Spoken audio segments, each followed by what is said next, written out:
Bonjour à tous, je suis Charlène de la CCI Lyon Métropole Saint-Étienne-Roanne et je suis ravie de vous accueillir pour ce 33e webinaire depuis le début de la crise de la Covid-19. Deux informations importantes avant de démarrer. Simplement pour vous dire que le support de présentation vous sera envoyé par email et que ce webinaire est enregistré. Il sera disponible en replay sur notre chaîne YouTube, sur la chaîne YouTube de la CCI dès demain matin. Voilà, aujourd'hui c'est un webinaire en partenariat avec Layton. Layton, c'est une entreprise française de conseil en innovation, en performance financière et en performance énergétique, fortement développée à l'international. Très implantée en Rhône-Alpes, Layton accompagne tout type d'entreprises, notamment des startups et des PME.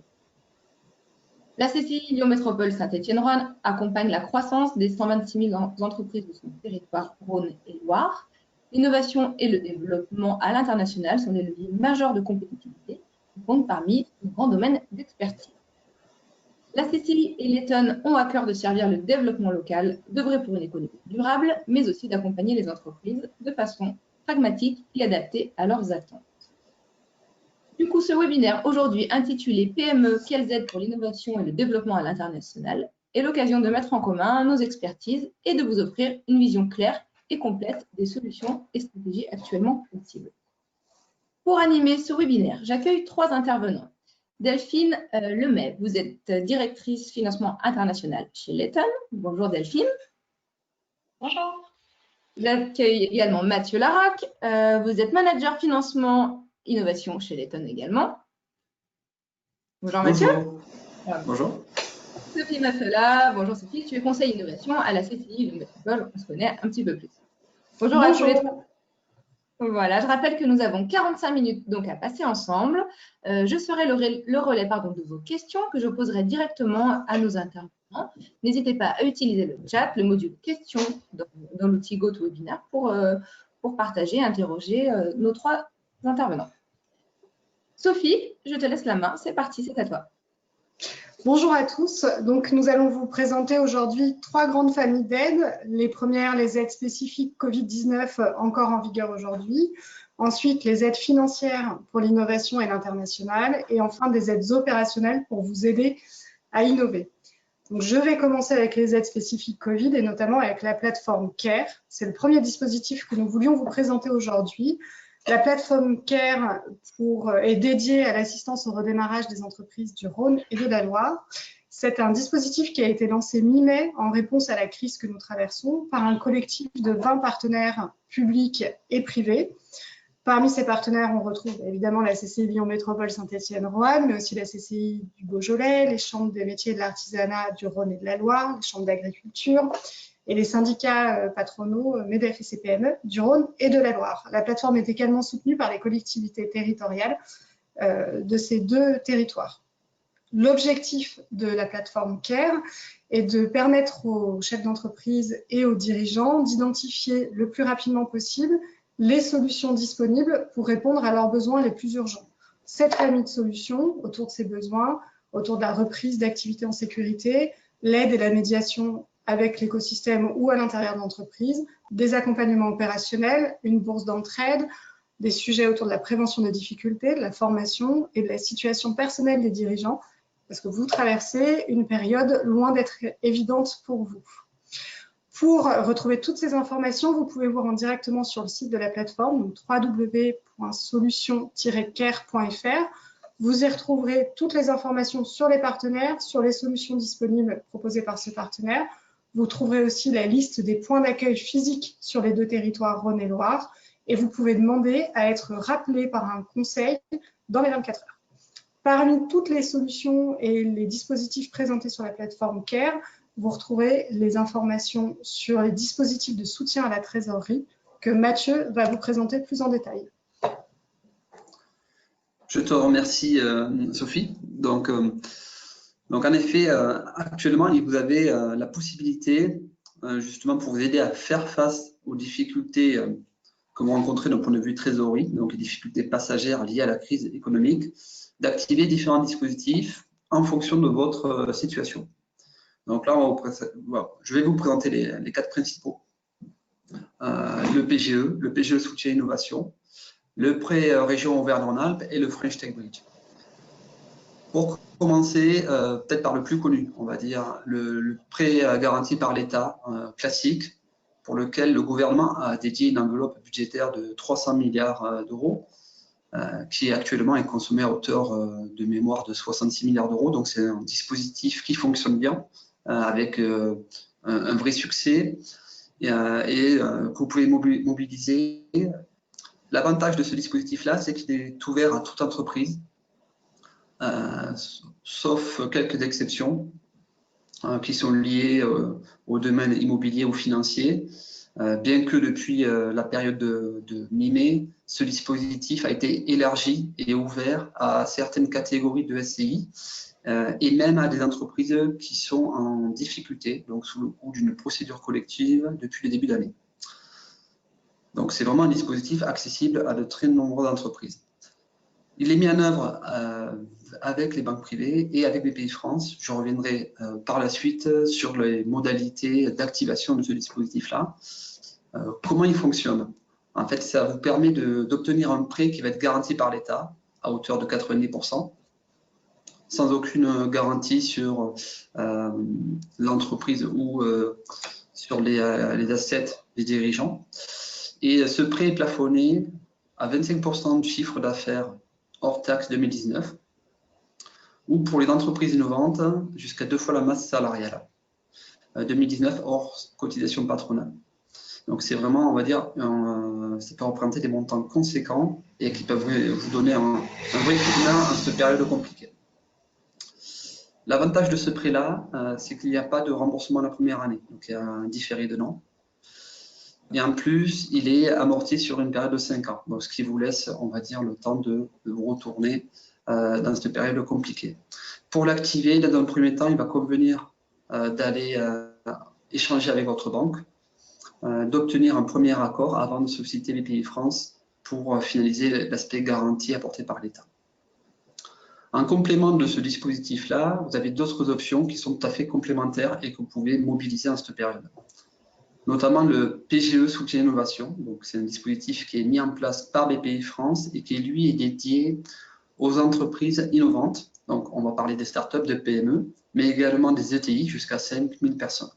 Quand on parle d'entreprises innovantes, il y a une définition qui est assez précise sur le sujet. Ça va être des entreprises qui ont obtenu des aides de Bpifrance sur les 5 dernières années ou qui sont accompagnées par un incubateur ou qui ont dans leur capital des investisseurs dédiés à l'innovation, des fonds d'amorçage, etc., etc. Depuis mai, ce dispositif est également ouvert aux entreprises qui ont le statut de jeune entreprise innovante. Donc concrètement, si vous êtes une PME, que vous avez moins de 8 ans d'existence et que vous avez plus de, à minima, on va dire 15% de vos dépenses dédiées à la R&D, vous pouvez bénéficier du prêt garanti soutien innovation. Donc les modalités de fonctionnement sont très similaires au PGE, c'est la même chose en termes de plafond. Ça peut aller donc jusqu'à 25% du chiffre d'affaires hors taxe 2019 ou jusqu'à 2 fois la masse salariale 2019 hors cotisation patronale, avec les mêmes garanties et les mêmes délais d'amortissement et différés. La vocation de ce prêt garanti soutien innovation, c'est de compléter les PGE et de pouvoir vous apporter, on va dire, un apport en trésorerie maximal en cette période compliquée. En parallèle des prêts garantis par l'État, deux autres dispositifs sont d'actualité avec des règles d'accessibilité un peu différentes. Vous avez le prêt région Auvergne-Rhône-Alpes, donc en fait le prêt rebond mis en place dans la région avec une enveloppe dédiée de l'ordre de 200 millions d'euros. Ce prêt est très intéressant puisqu'il va s'agir d'un prêt à taux zéro qui peut aller jusqu'à 100 000 euros pour une entreprise qui rencontre des difficultés passagères liées à la crise. Il va s'adresser essentiellement aux TPE et PME avec à minima un an d'activité, donc 12 mois d'activité à minimum. On retrouve à peu près les mêmes domaines d'exclusion en termes d'éligibilité, les activités liées à l'intermédiation financière, promotion, location, secteur de la pêche agricole et SI. Mais globalement, c'est un dispositif qui reste accessible à de très nombreuses entreprises de la région. En termes de fonctionnement, alors ça va être des prêts qui vont être amortis sur une période de 7 ans avec un différé d'amortissement capital de 2 ans. Donc pareil, ça vous donnera on va dire un peu de temps de visibilité pour pouvoir vous retourner. Et là encore, aucune garantie sur les actifs de la société ou sur ceux de son dirigeant. Donc, et ce dispositif-là peut tout à fait être cumulé avec un PGE, par exemple, pour avoir un levier maximum, on va dire, d'un point de vue de trésorerie. Et je terminerai par le French Tech Bridge, qui lui est un dispositif un peu particulier puisqu'il va cibler des profils de jeunes startups, donc des entreprises de moins de 8 ans, et qui se situent en situation de levée de fonds, que ce soit à une étape de pré-amorçage, amorçage, série A ou série B, et pour laquelle la crise a eu un impact majeur, c'est-à-dire que ça peut l'avoir retardé ou bien stabilisé par une longue période.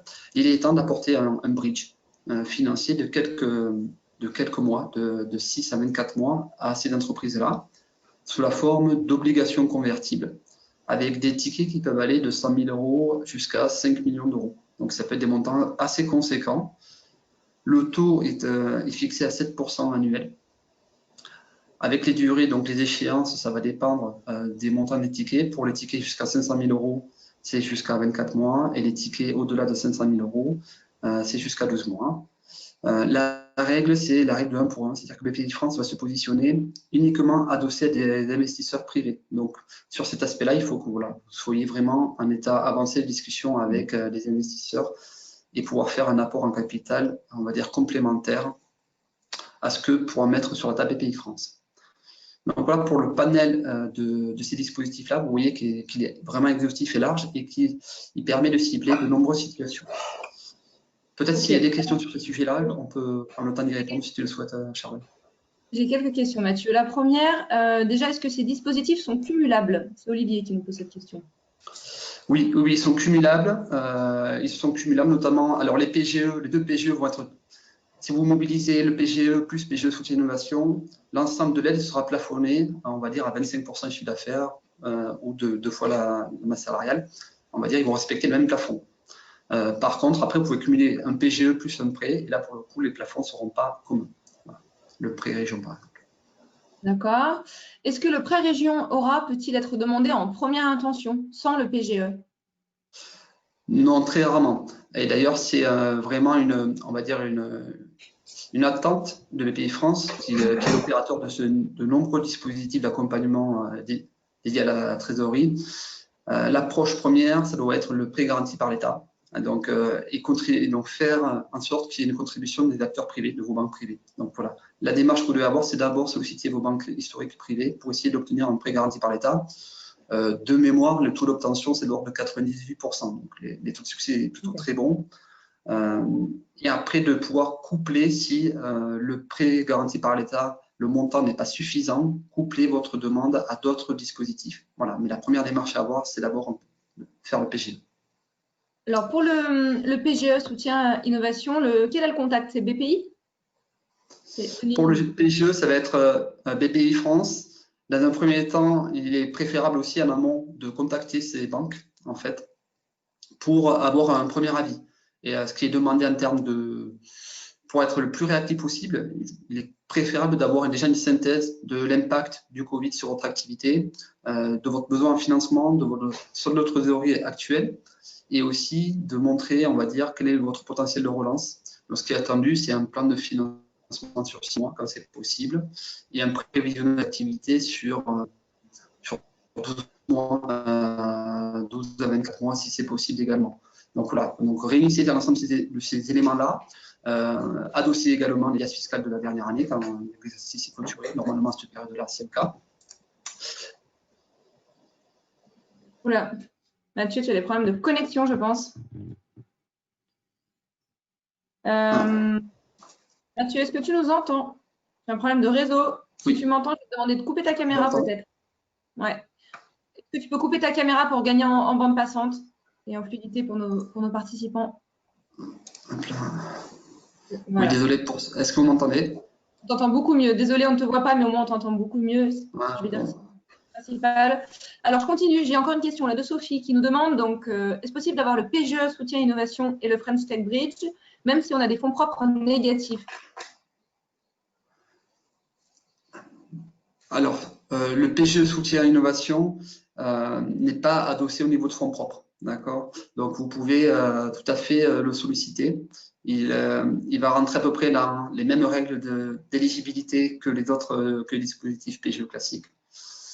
Il est même ouvert maintenant aux entreprises qui sont en difficulté à partir de l'année 2020. Donc, tout à fait possible.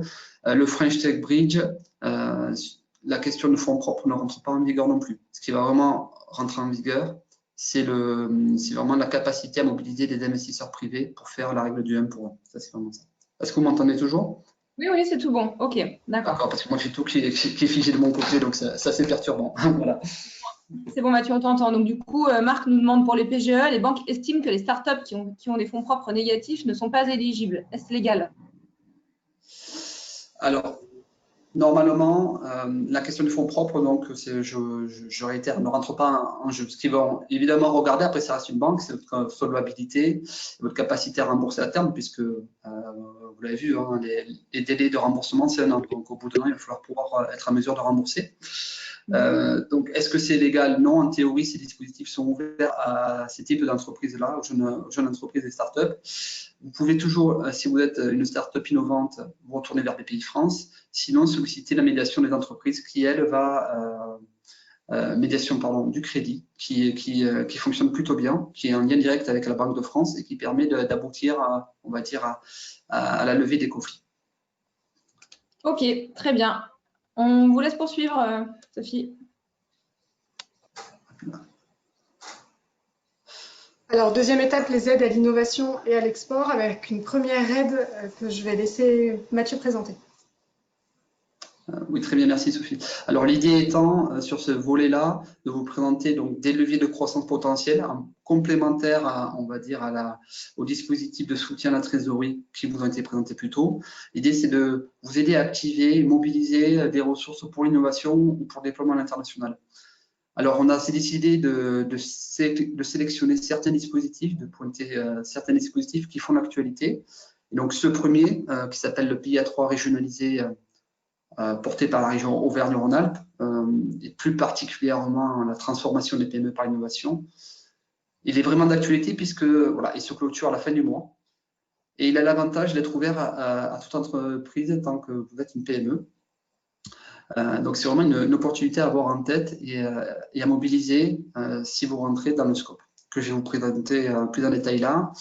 Alors ce qui est attendu sur ce dispositif-là, ça va être des projets qui vont permettre à l'entreprise de s'adapter à l'imitation de son marché ou de son contexte et par l'innovation. Donc très concrètement, ça va être des projets d'innovation pour répondre à un besoin marché ou l'adaptation.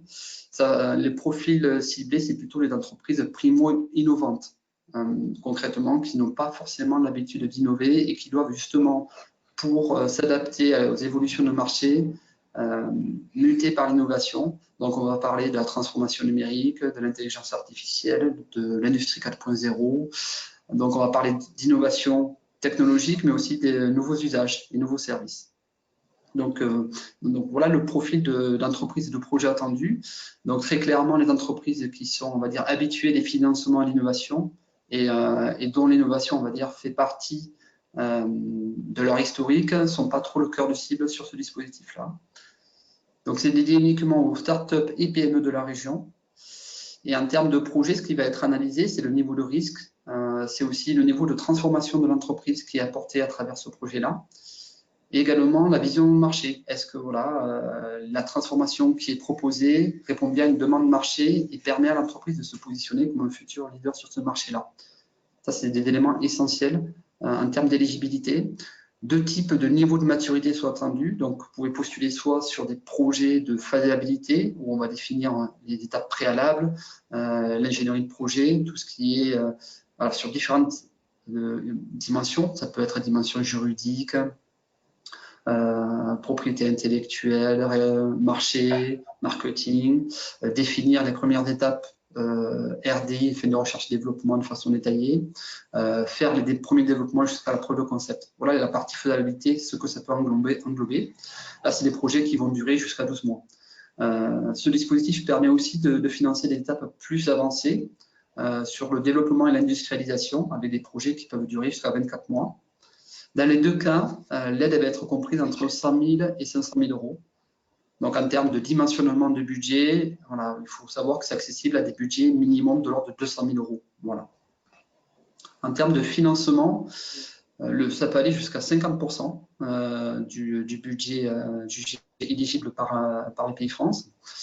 Ça peut être soit sous la forme de subvention pour la partie faisabilité, soit sous la forme d'avance récupérable pour la partie développement et industrialisation.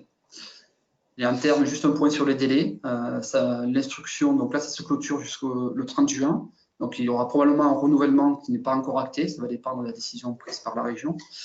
Et la prise de décision est assez rapide et la mise en place des contrats se fait dans un délai de 3 mois. Donc, on va dire que c'est une solution pour vous qui est assez court terme, donc à mobiliser si vous rentrez dans ce scope-là. Alors, par la suite, Sophie, si tu peux passer à la slide suivante. Voilà. Je vais vous présenter plus en détail les thématiques attendues pour vous montrer que finalement, c'est un dispositif qui est ouvert à tout secteur d'activité, vraiment une approche comme on appelle bottom-up. On parle d'industrie du futur, on parle du bâtiment, des travaux publics, de la santé, du numérique, des secteurs agricoles, de l'énergie, tout ce qui est le transport, mobilité durable, et également d'autres aspects, on va dire, moins liés à l'innovation technologique ou connexes, ça va être le sport, la montagne et le tourisme par exemple. Donc c'est vraiment les secteurs, on va dire, d'axes stratégiques de la région qui sont représentés. Et tant que vous avez un projet avec un vrai niveau de rupture, vous allez pouvoir rentrer dans ces thématiques-là. Et un point sur le dossier attendu pour que vous puissiez vous projeter d'ici la fin du mois, puisque c'est la date limite de dépôt de dossier. 3 volets sont attendus. Un volet sur la présentation de l'entreprise, de son actionnariat, son activité. L'idée, c'est de, évidemment, vous faire connaître auprès de l'évaluateur et rassurer sur votre capacité à mener à bien le projet et à pouvoir, par la suite, mener à bien la transformation et valoriser votre projet sur le marché. Un autre volet sur la partie présentation du projet. Donc là, c'est vraiment présenter votre projet et s'assurer qu'il est bien en adéquation avec les attentes du dispositif. Donc, on est bien sur la transformation de l'entreprise par l'innovation et également avec montrer qu'on a des outils qui permettent d'intégrer cette innovation dans l'entreprise, présenter les retombées socio-économiques du projet également, puisqu'ils attendent évidemment, on va dire, des investissements avec un retour sur investissement important. Et le dernier volet, ça va être tout ce qui est annexe financière. Vous devez présenter les budgets détaillés avec les différentes catégories de coûts éligibles. Donc, c'est assez vaste, hein, dépenses de personnel, sous-traitance, amortissement pour la partie, notation d'amortissement pour les équipements, etc., etc. Donc, ça couvre vraiment un large panel de coûts.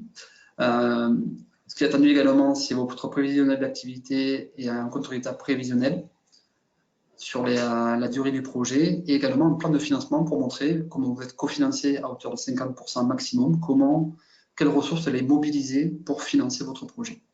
Voilà les attendus sur ce dispositif-là. Par la suite, Sophie va vous présenter les opportunités sur la partie européenne. Sophie, je te passe la main.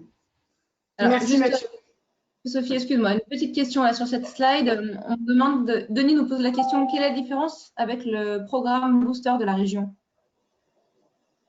Alors, on va dire là, on est sur des dispositifs vraiment orientés innovation et une thématique spécifique. Donc, thématique vraiment transformation des PME par l'innovation. Donc, c'est ça la principale innovation, on va dire, c'est vraiment le scope. Le fonctionnement aussi est différent avec une session qui est prévue là à la fin du mois. Donc, on va dire il y a aussi une échéance.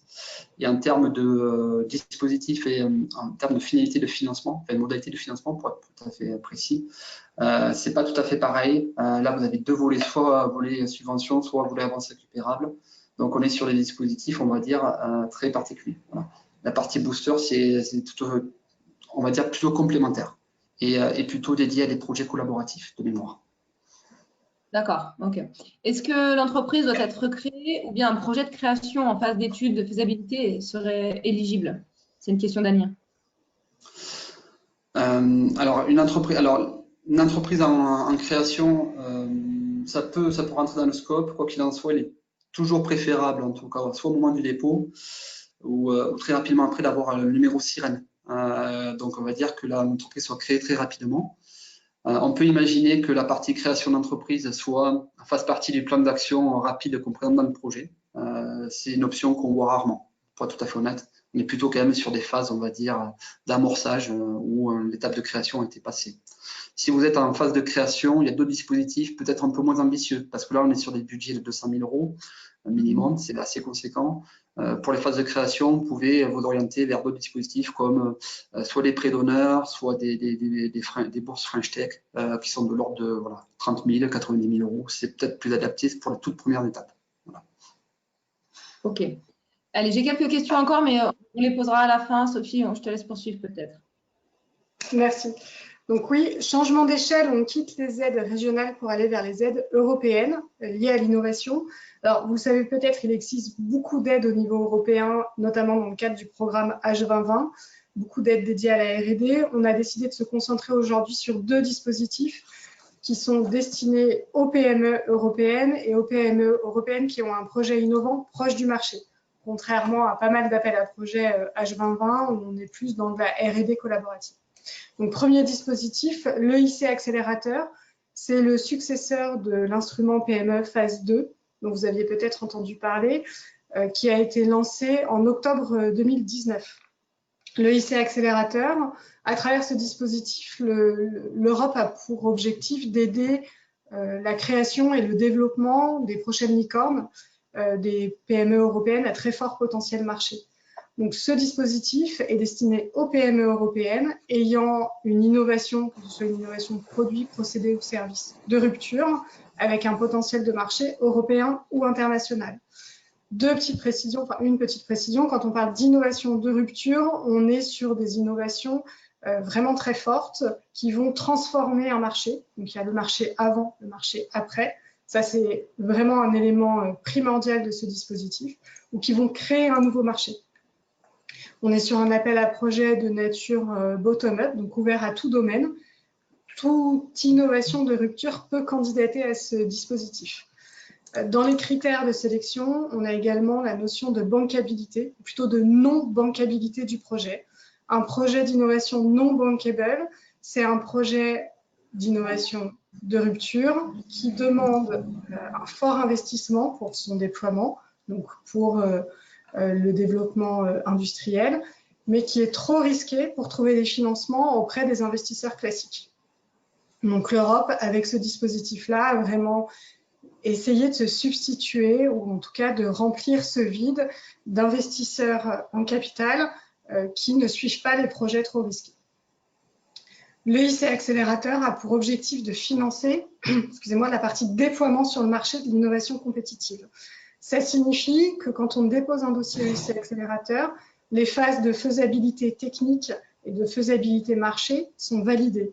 Vous arrivez avec votre dossier à l'EIC Accélérateur avec une innovation dont vous avez fait la preuve de concept, la preuve de marché et pour laquelle vous avez besoin de fonds pour faire le déploiement commercial.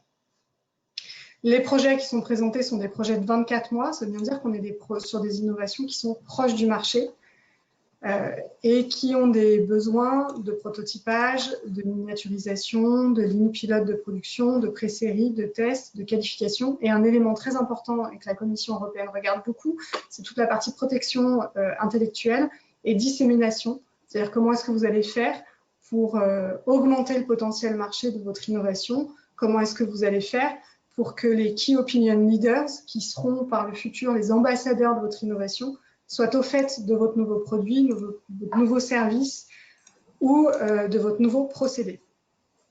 Comment est-ce que l'Europe intervient avec ce dispositif? Sur quels sont les modes de financement? 2 modes de financement possibles. Le premier, vraiment dans la lignée de l'instrument PME phase 2 tel qu'il existait auparavant, l'Europe va intervenir sous forme de subvention. Donc une subvention qui couvre 70% du budget que vous présentez, et qui peut aller de 500 000 à 2,5 millions d'euros. Donc, on est sur des projets très conséquents. On est sur des projets qui vont jusqu'à 3 millions d'euros de budget présenté.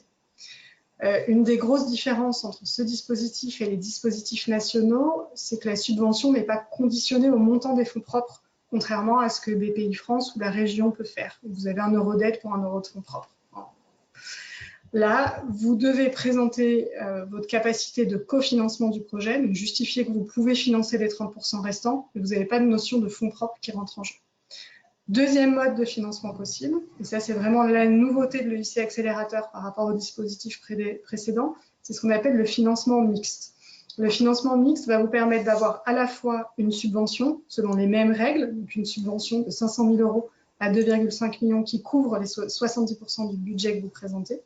Et en plus, vous pouvez bénéficier d'une prise de capital par un fonds européen associé à un certain nombre de fonds partenaires avec l'accord de l'entreprise, donc de l'equity jusqu'à 15 millions d'euros. L'objectif là de la Commission européenne est bien d'aider les entreprises, les futures licornes, à se développer et à pallier le manque d'investisseurs privés pour ces investissements industriels, le plus souvent, ou commerciaux. Donc subvention seule ou financement mixte. Aujourd'hui, ce qu'on constate, alors ça, ce sont des informations ou des critères officieux. On a déjà eu 4 cut-offs, donc entre octobre 2019 et début 2020. La plupart des projets qui sont sélectionnés pour financement sont des projets qui ont déjà levé des fonds, soit des PME déjà bien installées et qui ont un fonds de roulement, soit des startups qui ont déjà fait une première levée de fonds et qui ont besoin d'une seconde pour le déploiement sur le marché. Et puis, surtout, 2 tiers à peu près des projets qui sont financés sont des projets qui ont demandé un financement mixte ou qui ont donné leur accord pour un financement mixte, c'est-à-dire qu'ils sont ouverts à l'idée que la Commission européenne puisse investir dans leur capital. Donc ça, c'est un point assez important à avoir en tête sur le l'EIC Accélérateur. Cette notion d'equity et d'ouverture du capital est un critère non officiel, mais en tout cas est un critère qu'on retrouve dans les entreprises sélectionnées jusqu'à présent. Au-delà du financement, la partie principale du dispositif, être lauréat EIC Accélérateur vous donne droit, vous ouvre 12 jours de coaching par des coachs indépendants européens ou internationaux. Si vous avez besoin d'aide pour aller sur le marché américain, on peut trouver les coachs aux États-Unis spécialisés sur ce marché-là. 12 jours de coaching et les coachs vont être déterminés en fonction des besoins de l'entreprise. Comment est-ce que ça fonctionne? Comment est-ce qu'on candidate à l'EIC Accélérateur? C'est un projet monodéposant. Ça, c'est la deuxième grosse différence par rapport à l'instrument PME phase 2, qui pouvait être collaboratif. Sur l'EIC Accélérateur, c'est un projet porté par une PME européenne uniquement, qui peut faire appel à de la sous-traitance. Donc, on peut mettre dans le budget des frais de sous-traitance sans problème. Donc, un projet monodéposant qui a fait la preuve de son concept et la preuve de son marché. On dépose un dossier de 30 pages en anglais qui va présenter 3 grandes parties, excellence, impact et implementation. Le but est de montrer en quoi est-ce que votre innovation est innovante, comment elle va transformer le marché et comment elle va transformer son écosystème. Et implementation, c'est qu'est-ce qu'il vous reste à faire et comment vous allez faire pour amener cette innovation jusqu'à votre marché. Un business plan. Il ne faut pas oublier que là, on est vraiment sur de l'investissement. Donc, vous allez avoir en face de vous non pas des gens qui vont évaluer le critère innovant de votre projet. Enfin, si vous êtes là, c'est que votre projet est innovant. Mais des évaluateurs qui vont regarder la rentabilité, le potentiel marché de votre projet. Donc, vous êtes vraiment face à des investisseurs. Donc, dossier de 30 pages, un business plan et un pitch. Parce que l'évaluation se fait en 2 temps. Une première évaluation à distance sur le dossier écrit. Vont être sélectionnées un certain nombre d'entreprises qui vont être invitées à pitcher. Vous allez avoir 10 minutes de pitch plus 20 à 30 minutes de questions devant un jury d'investisseurs ou d'assimilés investisseurs. Et c'est à l'issue de ce jury-là que vous serez sélectionné ou non pour un financement. 4 cut-offs par an jusqu'à présent, 3 sur le premier semestre. Donc les 3 premiers cut-offs, les 3 premières dates de dépôt 2020 sont passées. La dernière était mi-mai. La prochaine est au 7 octobre 2020. Donc ce sont des projets qui sont des dossiers qui sont assez conséquents et assez lourds à monter. Mais aujourd'hui, 3 juin, il n'est pas trop tard pour monter un dossier pour le 7 octobre 2020. Le programme sera normalement reconduit en 2021. Mais comme pour Horizon Europe, on attend encore, c'est encore en cours de négociation. Deuxième dispositif européen, le dispositif Eurostars qui fait partie du programme Eureka. Là, on change un peu de philosophie, de dispositif. Il est destiné à des projets collaboratifs et internationaux, donc doivent candidater des consortiums avec au moins 2 entreprises de 2 pays partenaires, donc les pays européens et un certain nombre de pays associés. deux entreprises de 2 pays différents qui portent un projet innovant, ou produit, procédé ou service, jusque-là rien de nouveau, là aussi proche du marché. Un des critères d'évaluation, une des conditions est que le résultat de ce projet innovant doit être mis sur le marché 2 ans après la fin du projet. Et le projet Eurostars doit être mené, porté par une ou des PME innovantes, dites PME Eurostars. Les PME Eurostars sont des PME qui, alors le critère varie en fonction de la taille de l'entreprise, plus ou moins 100 salariés, mais l'évaluation va se faire en fonction du nombre d'ETP, du pourcentage d'ETP ou de chiffre d'affaires consacré à la R&D. Donc, je ne rentre pas dans le détail là parce que c'est assez compliqué, enfin assez lourd, mais on pourra en rediscuter pendant les questions si vous le souhaitez. Donc, des projets collaboratifs internationaux, innovants avec une mise sur le marché à plutôt court terme. L'objectif d'Eurostars, c'est de financer la phase de développement de l'innovation. Donc, on va en gros jusqu'au prototype, au pré-série, pas la partie commercialisation. Donc, propriété intellectuelle, étude de marché, faisabilité, développement de produits, prototypage, modèle, installation pilote, démonstration. Ce qu'on retrouve assez fréquemment dans ces dispositifs-là et sur des projets de 36 mois maximum.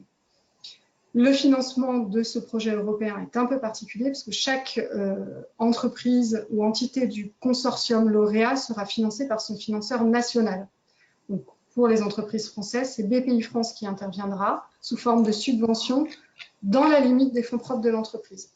Et le taux d'intervention, le taux de subvention dépend du statut de l'entreprise. Pour les PME innovantes ou les PME Eurostars, on aura 40% du budget en subvention, les entreprises de moins de 2000 salariés, 30% du budget, et les laboratoires publics peuvent faire partie du consortium et sont financés à hauteur de 40% des coûts complets, avec un maximum de 100 000 €. Un dossier en anglais commun au consortium, où vous allez retrouver les mêmes informations que dans les dossiers précédents. Quelle est l'innovation, quelles sont le ou les entreprises qui le portent, qu'est-ce qu'il vous reste à faire, quel est le potentiel marché. Et quand, prochain cut-off, 2 cut-offs par an normalement, 2 dates d'appel à projet. Le prochain est au 3 septembre, donc là aussi vous avez encore le temps de monter un dossier. Et on attend le résultat des négociations pour la reconduite du dispositif en 2021. Pour vous aider à vous y retrouver dans tous ces projets européens, ces appels à projets, l'Europe finance notamment finance le réseau qu'on appelle Enterprise Europe Network, réseau EEN, dont la CCI Lyon Métropole est membre. C'est un réseau qui est constitué de plus de 60 pays partenaires et dont la mission principale est la sensibilisation et l'accompagnement des entreprises à la croissance par l'innovation et par le développement international.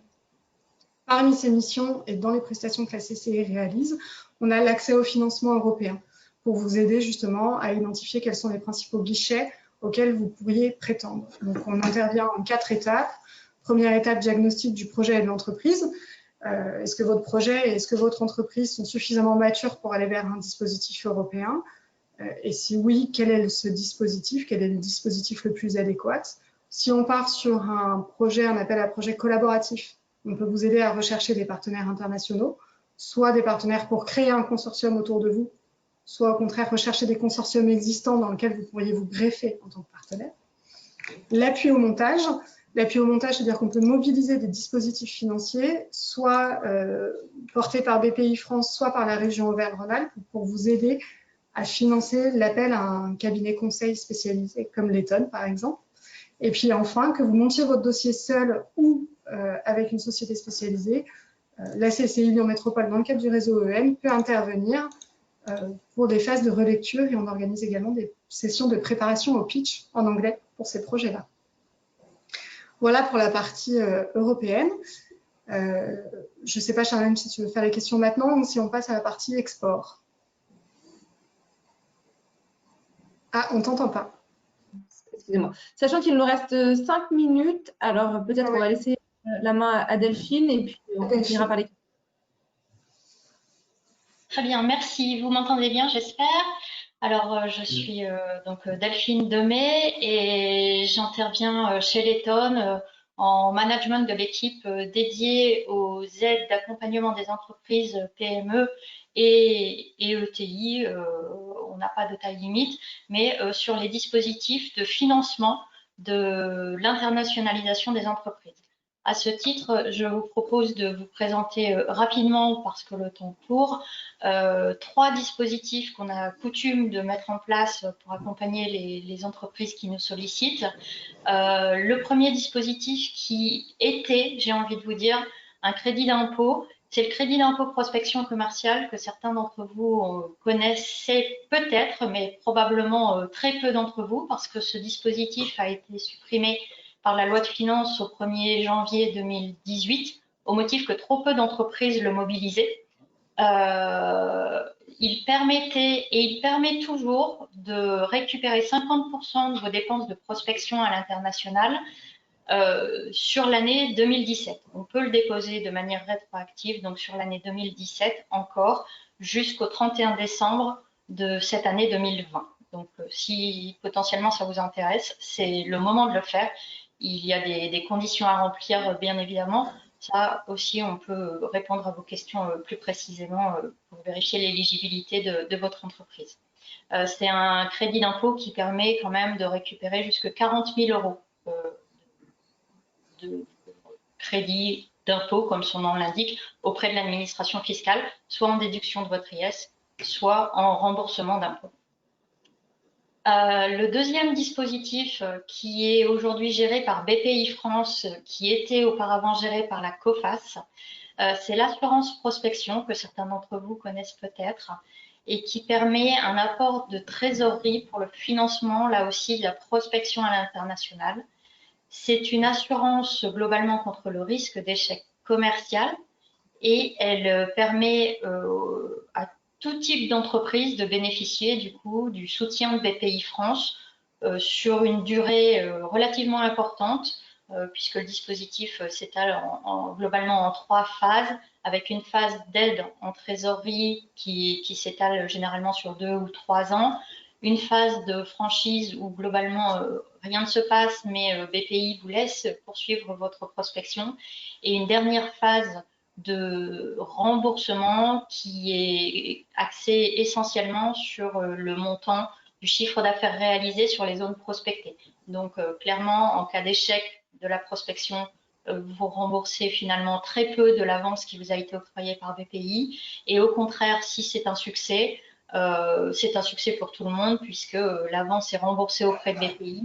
Là aussi, c'est étalé dans le temps, donc c'est intéressant pour les entreprises.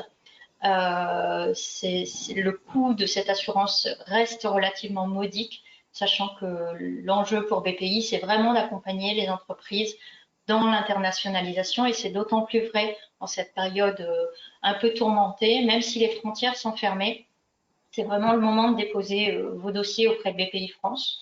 La seule condition, c'est de justifier d'un premier bilan pour les entreprises, et le montant de l'aide, comme vous l'ont dit précédemment Sophie et Mathieu, reste limité au montant des capitaux propres. Donc là aussi, tant que vos bilans sont probants, tant que vous souhaitez vous développer davantage, il faut solliciter BPI France pour qu'elle puisse vous accompagner sur la conquête de nouveaux marchés et pas rester forcément enfermé sur un marché franco-français. Et il existe également, pour sortir de BPI France et de l'administration fiscale, des aides qui sont gérées par la région Auvergne-Rhône-Alpes et qui sont spécifiques à la région. On va parler d'un programme Go Export qui permet aux entreprises d'être accompagnées par des consultants. Alors, ce n'est pas forcément nous, équipe de l'Eton, mais on fait jeu à 3 avec l'entreprise, ce consultant qui est souvent un conseiller du commerce extérieur, les CCI et bien évidemment les entreprises pour accompagner au mieux et mettre en œuvre la stratégie internationale de l'entreprise.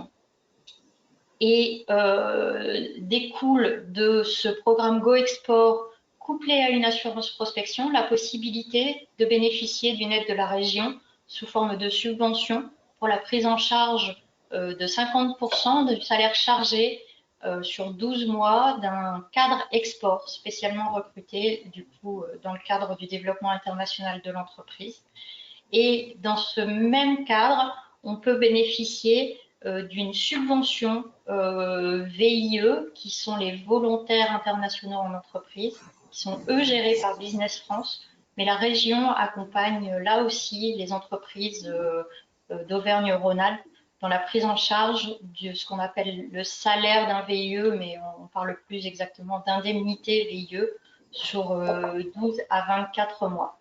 Là aussi, le système de volontariat en entreprise internationale permet aux entreprises de mettre un jeune à l'international, de bénéficier de son soutien local à un tarif quand même relativement intéressant pour l'entreprise. Donc ça, ce sont les 3 gros dispositifs d'aide à l'export qu'on peut identifier à ce jour. Potentiellement, il peut y en avoir d'autres, mais je ne les ai pas détaillés ici, puisqu'on va rester synthétique. Delphine, j'ai une question dans le chat d'Olivier concernant les conditions de recrutement pour les cadres. Est-ce qu'il y a des conditions sur la localisation, la nationalité, le contrat de travail? Il faut que le recrutement soit fait sur la base d'un contrat de travail français. Il faut que le salarié ait vraiment un statut de cadre. Donc là aussi, c'est à réfléchir au sein de l'entreprise, parce que c'est quand même un statut qui est un peu plus cher, j'ai envie de vous dire, qu'un salarié normal, mais il n'y a pas de conditions particulières. Après, il peut très bien travailler depuis la France pour l'international, on n'est pas forcé de l'expatrier non plus. D'accord, ok. Je vous laisse poursuivre, puis je vous poserai les autres questions. Ok. Très bien. Donc, je poursuis avec les aides opérationnelles à l'innovation. Effectivement, on a pris le thème d'innover pour sortir de la crise, de l'innovation et de l'international comme moteur de sortie de crise. Pourquoi est-ce qu'une crise est un bon moment pour innover? En fait, les crises sont génératrices d'opportunités. Ça, on le constate à peu près à chaque fois. Les crises, une crise, c'est un condensé de perturbations, d'incertitudes. C'est un moment qui nous oblige à réfléchir, à réagir et à prendre des décisions pour se positionner. C'est aussi le moment de regarder d'un œil neuf nos organisations, de les questionner et de les réinventer, parce que tout notre écosystème, tout notre environnement évolue. Et c'est très vrai pour les entreprises. Si on prend l'écosystème d'une entreprise, en plein milieu d'une crise ou suite à une crise, les attentes et les usages de ses clients peuvent évoluer. Le mode de fonctionnement de ses partenaires, de ses fournisseurs ou de ses concurrents peut évoluer aussi. La fermeture des frontières, l'impossibilité, la fermeture des usines en Asie, ce genre de choses. Donc, c'est vraiment un moment qui permet de laisser émerger des nouvelles opportunités, un moment de regarder un peu ces organisations et comment est-ce qu'on peut les modifier. Et que vient faire l'innovation là-dedans? En fait, pour nous, à la CCI, et c'est une définition assez commune de l'innovation, on définit l'innovation comme toute création de valeur qui donne à l'entreprise un avantage concurrentiel durable.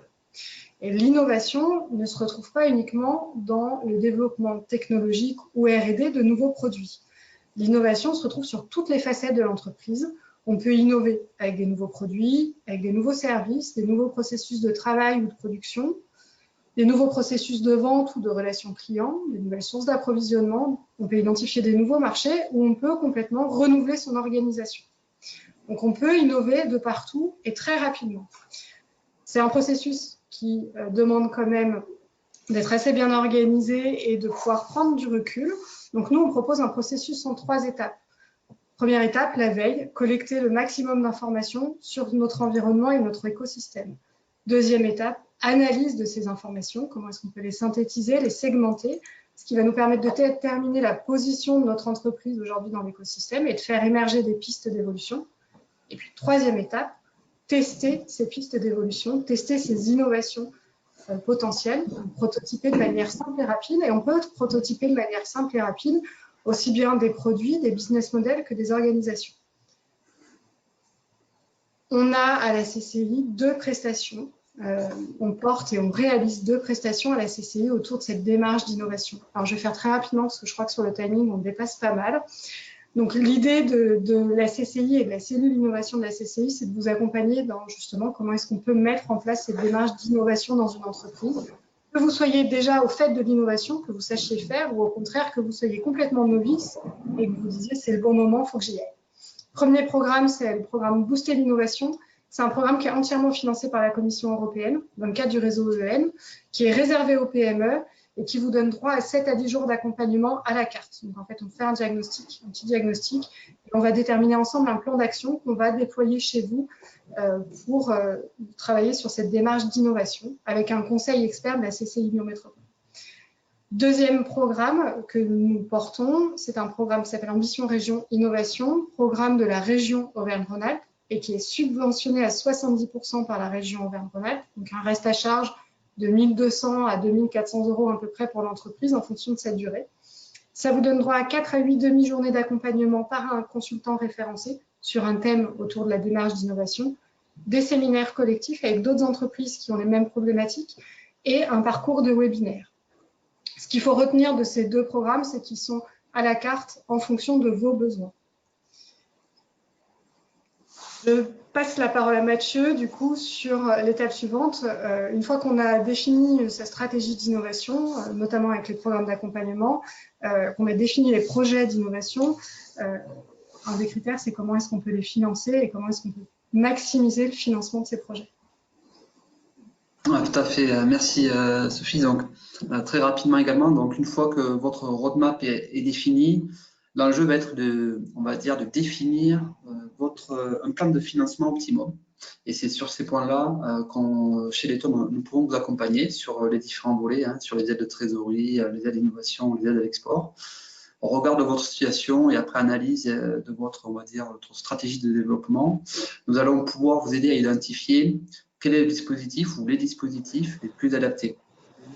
Et aussi, donc, que ce soit vis-à-vis de l'adéquation avec votre stratégie, mais aussi analyser finalement le degré d'accessibilité de ces dispositifs-là, le taux de risque, vis-à-vis ce soit le taux de succès, prendre en compte aussi les modalités de financement, les délais, etc., etc., pour avoir, on va dire, un choix optimal pour vous qui correspond à votre stratégie et tout en vous permettant, on va dire, d'accéder à un financement à court terme. Une fois que cette option-là, que les dispositifs sont identifiés, on vous accompagne sur la réalisation des dossiers de demande de financement, qui est un exercice vraiment particulier. Comme vous avez pu le constater, chaque dispositif a ses attentes spécifiques, les cahiers des charges varient, les trames et les attendus varient également. Donc c'est essentiel pour vous de vous faire accompagner sur ces aspects-là, comment formuler le Gantt, comment formuler votre budget, comment faire en sorte que vos objectifs soient clairs et concis, correspondent bien à l'attente du dispositif ciblé, que l'ensemble des pièces soient complètes, pour éviter d'avoir un écueil finalement pour augmenter vos chances de succès in fine, et vous faire gagner du temps sur ces aspects-là. C'est des critères essentiels. L'avantage de notre accompagnement, c'est qu'on vous accompagne jusqu'au bout, jusqu'à l'obtention du financement, et donc à tous les échanges avec les instructeurs lors des instructions du dossier. Voilà pour faire très succinct sur notre accompagnement. Je terminerai sur des tips. Alors, Sophie, si tu veux passer, voilà, mais je te remercie, sur quoi garder à l'esprit vis-à-vis de votre projet. Et ça, c'est valable pour l'ensemble des dispositifs qu'on vous a présentés. Un premier point, une bonne habitude à prendre, c'est de vous inscrire dans l'écosystème, bénéficier des réseaux locaux, soit les CCI, les pôles de compétitivité, les clusters, faire accompagner également par un cabinet de conseil pour avoir aussi une expertise sur l'ingénierie du financement de l'innovation. Ce sont autant des facteurs clés de succès. Vous mettez toutes les chances de votre côté pour obtenir des labels, avoir des regards neufs sur votre dossier et obtenir des financements. Le deuxième point, c'est bien dimensionner votre besoin en financement, parce que ça va conditionner beaucoup de choses par la suite, que ce soit les dispositifs que vous allez activer, et également le calendrier à mettre en place en face. Et le dernier point, évidemment, je pense que ça, c'est dans la tête de tout entrepreneur, avoir un business plan qui est à jour, qui doit être, dans la mesure du possible, concis. On parle en général de 10 à 20 slides, clair et accessible à tous, et bien expliquer la problématique que vous ciblez, la solution que vous apportez, et en quoi vous pouvez être bankable et vous différencier sur ce marché-là. Voilà on va dire les tips qu'on souhaitait vous partager aujourd'hui pour vous aider dans vos futures démarches. Ok, merci Mathieu. Je reprends la main. Vous êtes encore une petite quarantaine à être en ligne. Alors, je vais reprendre dans l'ordre les questions qui nous ont été posées. Notamment, on était sur la slide sur les PIA 3 régions Aura. Une question de Denis qui nous demandait si les collectivités étaient éligibles. Mairie, Non, on est vraiment sur des dispositifs dédiés aux PME, aux entreprises. Bon. Ensuite, Fabrice nous demande, la PME, est-ce qu'elle peut être une société de formation professionnelle qui veut faire de l'innovation dans la pédagogie? Tout à fait. Ça peut tout à fait être envisageable dans la mesure où elle devra démontrer dans ce cas-là en quoi elle doit innover et se transformer pour répondre, on va dire, à un besoin spécifique ou à un marché spécifique. Voilà, c'est vraiment ça le leitmotiv à avoir en tête, mais c'est tout à fait envisageable. D'accord. Ensuite, Axel nous demande, est-ce que les startups apportant une solution à d'autres entreprises peuvent être aussi éligibles? Alors là, on est vraiment sur des cas spécifiques, mais après, c'est au cas par cas. Mais en fait, si pour apporter ces solutions innovantes, vous devez vous-même vous transformer et innover. Typiquement, je ne sais pas, vous êtes aujourd'hui, vous devez passer à un modèle complètement SaaS ou numériser complètement pour pouvoir apporter des nouveaux services adaptés. Là, pour le coup, on rentre dans les attentes. Donc, tout à fait, on peut imaginer. Ok. Une autre question de Fabrice qui nous demande si les actions de formation engagées par les PME sur les démarches et outils permettant l'innovation sont éligibles à ces différents financements. Oui, tout à fait. Il y a des dimensions importantes là, qui est comment l'entreprise s'approprie l'innovation et l'intègre dans son entreprise. Donc, tout ce qui est formation ou mise en place d'outils spécifiques pour s'approprier justement cette mutation-là, ce sont des points clés du dossier. Ok, très bien. On a plus une remarque, une question de Florence qui nous dit « Il existe un nouveau programme financé par la région Aura et piloté par le MEDEF qui va démarrer très rapidement. Ça s'appelle Accélérateur Ambition Région. » Est-ce que c'est complémentaire? Pas du tout. Celui-là, j'ai peu de visibilité sur ce dispositif-là. Je serais ravi d'en avoir. Je vais me renseigner si jamais je reviendrai vers vous. On regardera. Ok, très bien. Merci à tous les trois. Il est 14h30. On a dépassé un petit peu le temps imparti. Merci à tous les participants de votre présence. On espère que le contenu de ce webinaire vous a plu. Merci à Letton, bien évidemment, pour son implication. Simplement, je vous demande encore 2 petites minutes d'attention. Lorsque je vais terminer ce webinaire, un questionnaire automatique de satisfaction va s'ouvrir. Alors, merci de prendre 2 petites minutes. C'est très rapide pour répondre et puis ça nous permet aussi de nous améliorer, de savoir si le contenu de ce que l'on organise vous plaît et si vous souhaitez être recontacté, soit par la CCI ou par Letton. Merci à tous, excellent après-midi et à très bientôt. Au revoir. Au revoir.